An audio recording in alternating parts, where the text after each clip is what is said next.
Good afternoon, everybody. Welcome to Proverbs with Paul in the afternoon. This rather cold afternoon. Proverbs chapter 13, and we're looking at verse 23. Abundant food is in the uncultivated ground of the poor, but it is swept away by injustice. So abundant, it means much, many, lots, plentiful. So there's abundant food in the uncultivated ground. And the idea of being uncultivated means that there has been no investment in the ground, no investment in the soil with regards to its consideration and its potential. Hence the reason why they're poor, because they have not been proactive in cultivating the ground. And if we don't cultivate the ground, then the ground will only ever produce nothing except rubbish. We have to invest in ourselves in order to be able to expect the reproduction of what it is that we have sown. So go through life and don't cultivate your soil, then you're going to be in trouble.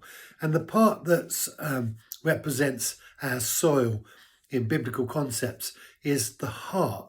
So the uncultivated heart, meaning when your heart has had no investment or little investment as it relates to benefit or positive seed, then although it has the potential to produce, because that's what it was made for, the fact that you've not sown anything and invested anything and maybe even cost you something in terms of that investment, then you're not going to reap anything, and therefore you are going to remain poor. And if you stay in that place, but it is swept away by the injustice.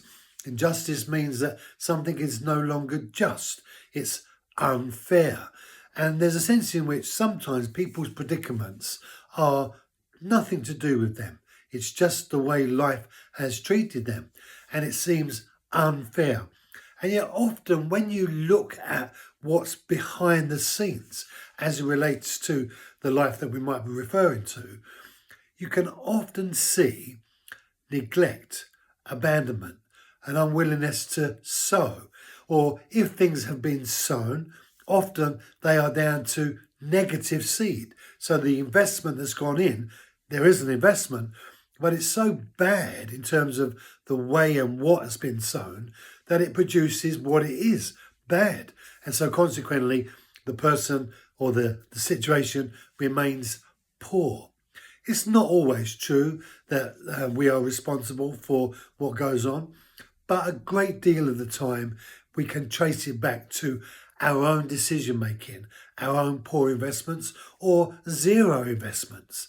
And the rich, the blessed, in effect, are only reaping what has been sown either on their behalf or on behalf of themselves.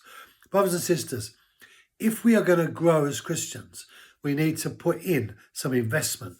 And that investment is centered around God's word, prayer, fellowship, and service. Have a great day, be blessed, and I'll see you tomorrow.